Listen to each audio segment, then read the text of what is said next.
Hello, my name is Elizabeth Coleman. I am a student at Inver Hills Community College studying Associate of Arts with an emphasis in anthropology. 2 years ago, I decided to pursue business with a hope to go to Carlson School of Management.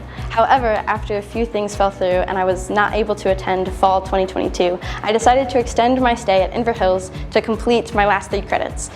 I decided to take cultural anthropology to satisfy that for the Minnesota transfer curriculum, and in that course, I rediscovered how much I love anthropology, the exploration of humans, people, what that means for us, and I decided to add on the anthropology emphasis in addition to my Associate of Arts. Since then, I've been able to incorporate that understanding of humans, the human condition, what that is like, into my art, and have since decided to apply that into my next undergraduate stage, while I will be focusing on art and doing a smaller side of either anthropology and Indigenous studies. Today I presented at the annual research conference for Inver Hills 2023, and I discussed what I've been learning for my independent study this semester, focusing on the difference and similarities between Indigenous cultures and U.S. dominant culture. Specifically, I discussed the value of water, how we view it through language, and the relationship that it holds. I like to draw into my art the similarities and the differences between people and humans, and specifically what connects us all together. In one of my pieces that I completed in 2022 focuses on Indigenous women, specifically the MMIW movement, missing and murdered Indigenous women.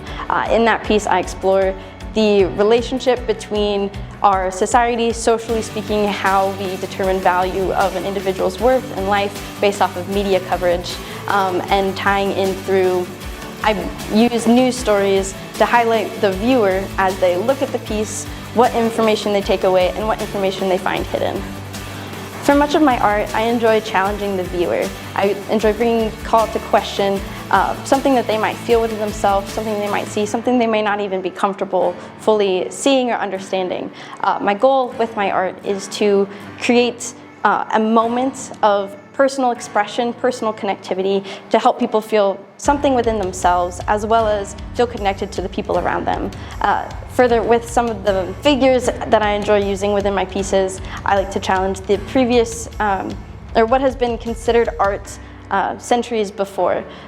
Traditionally, for most artists that we consider well-known and have been revered, many of their subject matter have been white people. However, I've been trying to challenge that with my art in not only drawing white people, but of all people of color, to provide a broader sense of beauty, connectivity, and to help people feel seen within the art sphere.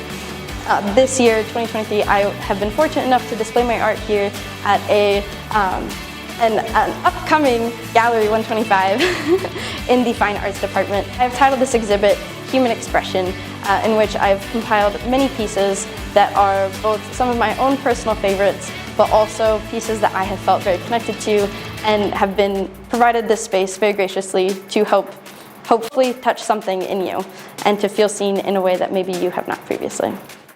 Throughout my process, I traditionally start with usually a feeling, an emotion, or expression, some form of experience that I have gone through, and then sometimes an idea will come to mind that captures that feeling specifically, or sometimes it comes in the process. I'll either start with something, find out I don't like it, it's not connecting to what I was actually experiencing or feeling, or it's not presenting what I was hoping to convey to future viewers, or even myself.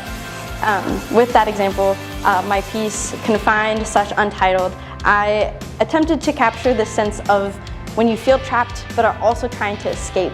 And through that process, I had the idea almost immediately and just took a while to come back to it to complete it. In my time at Inver Hills, I've been able to learn from the amazing art teachers here and the faculty. I have learned mainly to trust the process. In one of my portrait pieces from fall 2022, I was growing frustrated with how to present the figure. The skin was not turning out how I wanted it to, and the colors were not mixing in the way that I had hoped that they would. However, I received some great advice to trust the process, and as I just applied more color and more color, eventually they layered into the piece that you now see today. One of the best pieces of advice that I've ever received when it comes to doing art is to see what is there. Don't draw what you think is there, but draw what is there. And that comes with looking at landscapes, rooms, people.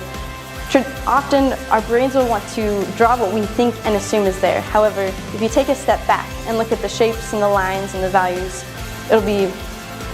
it may be easier to convey what you're trying to capture in whatever medium you prefer.